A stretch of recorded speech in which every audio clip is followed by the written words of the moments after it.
ওইটা হচ্ছে একমাত্র পিতা মাতার ভালোবাসা।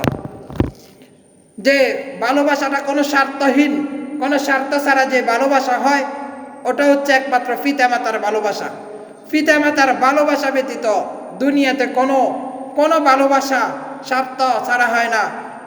চাই সেটা ইমাম মুসল্লিদের মধ্যে হোক, সেটাও স্বার্থ থাকে। দুনিয়ার যে কোনো ভালোবাসা হোক, পিতা মাতার ভালোবাসা ব্যতীত কোনো ভালোবাসা স্বার্থ ছাড়া থাকে না। পিতামাতার ভালোবাসাই একমাত্র স্বার্থহীন।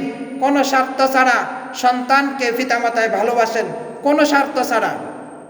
যখন সন্তান মারা যায়, তখন যদি স্ত্রী থাকে, স্ত্রী ওই কথাগুলো স্মরণ করে কান্না করে যে হায়রে আমার স্বামী যেতে মরে গেছে, আমাকে মার্কেটে কে নিয়ে যাবে, আমার স্বর্ণ গয়না কে কিনে দিবে, আমার স্বর্ণ গয়না কে কিনে দিবে। যখন স্বামী অসুস্থ হয়, স্ত্রী এ নিয়ে পেরেশান থাকে যে আমার স্বামী তো অসুস্থ, আমাকে দেখাশোনা কে করবে, আমার দেখাশোনা কে করবে, আমাকে মার্কেটে কে নিয়ে যাবে, আমার স্বর্ণ গয়না কে কিনে দেবে।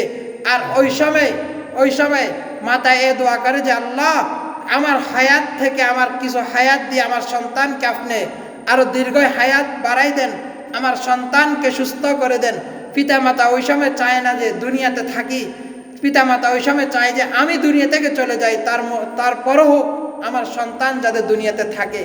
প্রত্যেকটি সন্তানের জন্য প্রত্যেকটি পিতামাতা এমন হয় যে পিতামাতা সবসময় চায় যে আমি দুনিয়াতে কষ্ট করি, আমি না খাই। অনেক বাবারা দেখা যায় যে একটা জামা চিলাইছে, যে ওই বছর চিলাইছে, যে আর দ্বিতীয় জামার চিলানোর কোনো তাদের আনন্দ নাই, জামা নিয়ে কোনো আনন্দ নাই, খাওয়ার নিয়ে কোনো আনন্দ নাই। তারা চায় যে আমার সন্তান সবসময় আনন্দের মধ্যে থাকুক, আমার সন্তানকে নিত্য নতুন জামা পরাই, আমার সন্তান যাতে সমাজে উঁচু গলায় চলতে পারে, আমার সন্তানের জামা যাতে উঁচু মানের হয়, আমার সন্তানের জামা যাতে সবার থেকে উন্নত মানের হয়, সব কিছু সন্তানের জন্য চিন্তা করে। যখন পিতা হয়, ওই পিতা তার জন্য কখনো চিন্তা করে না যে আমি একটা নতুন জামা পরি, আমি একটা নতুন জুতা পরিধান করি। যেটা আমার বাবাকেও আমরা দেখি প্রায় সময়, এখনো বলি যে বাবা আপনি কেন এরকম পাঞ্জাবি ছিলাচ্ছেন না, কেন নতুন জামা কেন পরছেন না? বাবা বলে যে কি করব নতুন জামা দিয়ে, আমার তো যেগুলো আছে এগুলা দিয়ে আমার মৃত্যু পর্যন্ত চলে যাবে। তারপরও কখনো বলে না যে আমার একটা নতুন জামা লাগবে। অতঃপর বাবা এমন হয় যে যদি দেখে আমরা কোনো কষ্ট করতেছি, আল্লাহু আকবার আল্লাহু আকবার, বাবা এটা সহ্য করতে পারে না। এই বয়সে আসিও বলে যে বাবা কত সান্ত্বনা, যে কিসের এত কষ্ট কেন করতেছ, যে এখনো তো দুনিয়াতে আমি আছি, আমি থাকাকালীন কেন তোমরা এত কষ্ট করবা? আল্লাহু আকবার আল্লাহু আকবার। পিতামাতার ভালোবাসা এমন হয় যেটা কোনো বলে শেষ করা যায় না। আল্লাহ সুবহানাহু ওয়া তাআলা এক হাদিসের মধ্যে বলছেন যে কোন সন্তান যদি পিতামাতার দিকে মহাব্বতের সহিত তাকায়, ভালোবাসার সহিত তাকায়, তার আমল নামার মধ্যে এক কবুল হজের সওয়াব লিখে দেওয়া হবে। তার কি কবুল হজ কবুল হয়েছে এইরকম সওয়াব তার মধ্যে লিখে দেওয়া হবে, তার আমল নামার মধ্যে লিখে দেওয়া হবে। যাদের পিতামাতা এখনো দুনিয়াতে আছে, আমরা ভাগ্যবান। আমরা যারা আমাদের পিতামাতার কদর করব, সর্বহালাতে মাথা নিচু করে চলবো পিতামাতার সামনে। আল্লাহ সুবহানাহু ওয়া তাআলা সর্বহালাতে পিতামাতার কদর করার তৌফিক দান করেন।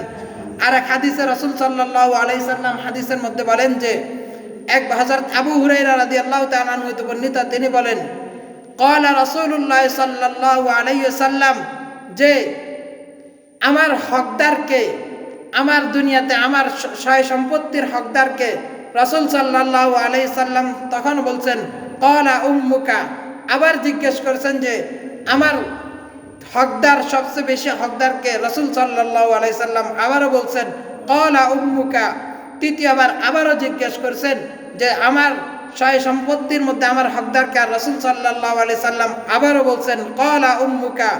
চতুর্থবার যখন জিজ্ঞেস করছেন তখন বলছেন যে ক্বালা আবুকা। চতুর্থবারের সময় বলছেন যে ক্বালা আবুকা। তারপরে পঞ্চমবারের সময় বলছেন ক্বালা আদনাকা ক্বালা আদনাকা ওয়া আবাকা।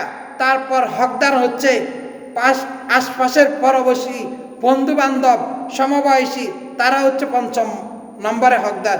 যে পিতা মাতা হচ্ছে কি সর্বপ্রথম হকদার হচ্ছে কে?